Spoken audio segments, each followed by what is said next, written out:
ذلك بأنهم قالوا لن تمسنا النار إلا أياما معدودات وغرهم في دينهم ما كانوا يفترون۔ ترجمہ، یہ جرت انہیں اس لیے ہوئی کہ وہ کہتے ہیں ہرگز ہمیں آگ نہ چھوئے گی مگر گنتی کے چند دن، اور انہیں ان کی ایسی ہی من گھڑت باتوں نے ان کے دین کے بارے میں دھوکے میں ڈالا ہوا ہے۔ ذالک بأنہم قالوا، یہ جرت انہیں اس لیے ہوئی کہ وہ کہتے ہیں۔ آیت میں فرمایا گیا کہ یہودیوں کو اللہ عز و جل کی کتاب اور اس کے احکام سے منہ پھیرنے کی یہ جرت اس لیے ہوئی کہ انہوں نے اپنی نجات و بخشش کے من گھڑت خیالات پال رکھے ہیں، جن میں سے ایک یہ ہے کہ یہ کہتے ہیں ہمیں جہنم کی آگ ہرگز نہ چھوئے گی مگر گنتی کے چند دن، یعنی 40 دن یا ایک ہفتہ، پھر کچھ غم نہیں۔ یا یہودی کہتے ہیں کہ ہم اللہ عز و جل کے پیارے ہیں۔ اللہ تعالیٰ نے اس طرز عمل پر فرمایا کہ ان کی ایسی ہی من گھڑت باتوں نے ان کے دین کے بارے میں انہیں دھوکے میں ڈالا ہوا ہے۔ عمل سے منہ پھیر کر امید کی دنیا میں گھومنے کا انجام ہمارے لیے اس میں درس عبرت ہے۔ حقیقت یہ ہے کہ کسی بھی قوم کی تباہی اسی صورت میں ہوتی ہے جب وہ عمل سے منہ پھیر کر صرف آرزو اور امید کی دنیا میں گھومتی رہتی ہے۔ جو شخص لاکھوں روپے کمانے کی تمنا رکھتا ہے لیکن اس کے لیے محنت کرنے کو تیار نہیں، وہ کبھی 1 روپیہ بھی نہیں کما سکتا۔ جو قوم ترقی کرنے کی خواہش مند ہو لیکن اپنی بدعمالیاں، کام چوریاں اور خیانتیں چھوڑنے کو تیار نہیں، وہ کبھی ترقی کی شاہراہ پر قدم نہیں رکھ سکتی۔ یوں ہی جو لوگ اطاعت الہی اور اتباع رسول صلی اللہ علیہ وسلم کے قریب بھی نہ آئیں اور اپنی نسبتوں پر پھولتے پھریں، وہ بھی احمقوں کی دنیا کے باسی ہیں۔ اور افسوس یہ ہے کہ ہمارے ہاں ایسوں کی کثرت ہے۔ ہمارے واعظین، خطباء اور پیر صاحبان جو کچھ بیان فرماتے ہیں سب کے سامنے ہے۔ خوف خدا، قبر کی تیاری، آخرت کی فکر، بارگاہ الہی کی جواب دہی پر شاید ہی کبھی کلام ہو، اور رحمت کے موضوع پر اس قدر بیان کہ لوگ جری ہو چکے ہیں، اور اس کے نتیجے میں قوم کی عملی حالت کہاں پہنچی ہوئی ہے، وہ کوئی ڈھکی چھپی بات نہیں۔ اس حوالے سے امت کے حکیم امام غزالی علیہ رحمت اللہ الوالی کا حقیقت شناس کلام سنیے۔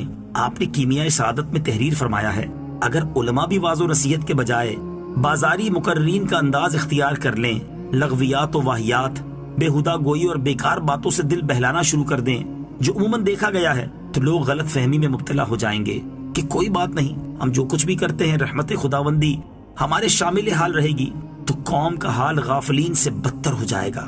ظاہر ہے جب عام آدمی مجلس واعظ میں ایسی خرافات سنے گا، لازماً ویسی ہی صفات اس میں پیدا ہوں گی۔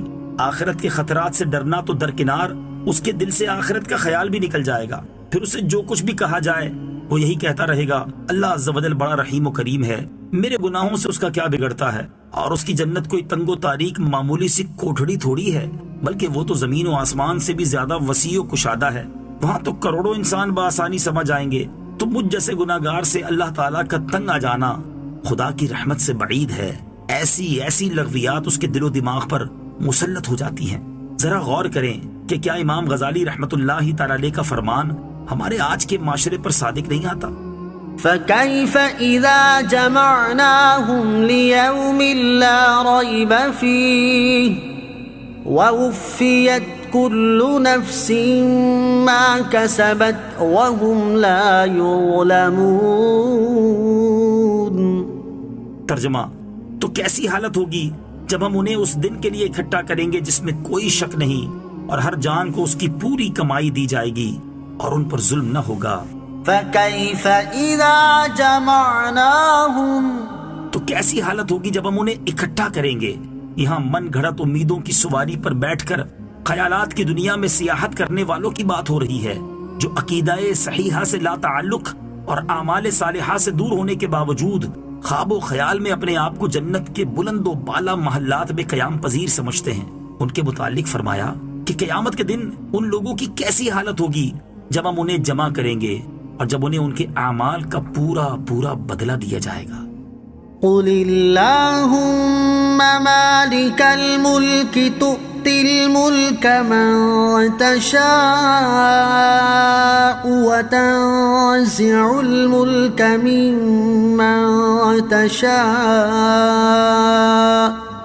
وتعز من تشاء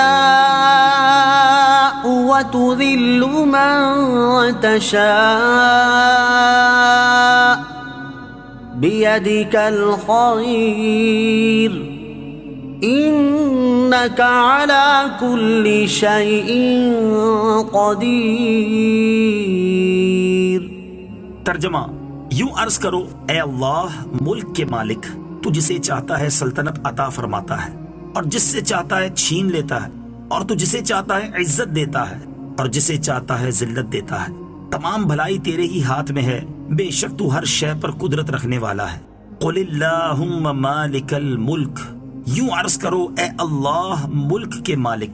فتح مکہ کے وقت سید الانبیاء صلی اللہ تعالیٰ علیہ وسلم نے اپنی امت کو ایران اور روم کی سلطنت کی بشارت دی کہ یہ مسلمانوں کے ہاتھ آئے گی۔ اس پر یہود و منافقین کو بڑا تعجب ہوا اور کہنے لگے، کہاں محمد مصطفیٰ صلی اللہ تعالیٰ علیہ وسلم اور کہاں فارس و روم کے ملک؟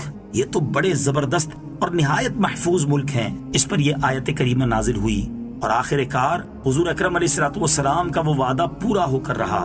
سلطنت و حکومت بلکہ کائنات کا ذرہ ذرہ اللہ تعالیٰ کی ملک ہے، جس سے چاہے عطا فرمائے۔ کتنی بڑی بڑی سلطنتیں گزری جن کے زمانے میں کوئی تصور بھی نہ کر سکتا تھا کہ یہ بھی کبھی فنا ہوں گی، لیکن اللہ مالک الملک کی زبردست قوت و قدرت کا ایسا ظہور ہوا کہ آج ان کے نام و نشان مٹ گئے۔ یونان کا سکندر اعظم، عراق کا نمرود، ایران کا کسرا و نوشیروان، دہاک، فریدون، جمشید، مصر کے فرعون، منگول نسل کے چنگیز، ہلاکو خان، بڑے بڑے نامور حکمران اب صرف قصے کہانیوں میں رہ گئے، اور باقی ہے تو رب العالمین کا نام اور حکومت باقی ہے، اور اسی کو بقا ہے۔ یوں ہی عزت و ذلت دینا اللہ تعالیٰ کی قدرت میں ہے۔ دور دراز کے گاؤں بستیوں سے، چھوٹے اور غریب خاندانوں سے اٹھا کر تخت حکومت پر بٹھا دینا، غلاموں کو بادشاہت عطا کر دینا اللہ تعالیٰ کی قدرت ہے، اور معاشرے کے معزز ترین بلکہ دوسروں کو عزتیں اور خلعتیں بخشنے والوں کو ذلت و گمنامی کے عمیق گھڑوں میں پھینک دینا اسی احکم الحاکمین مولا تعالیٰ کی قدرت ہے۔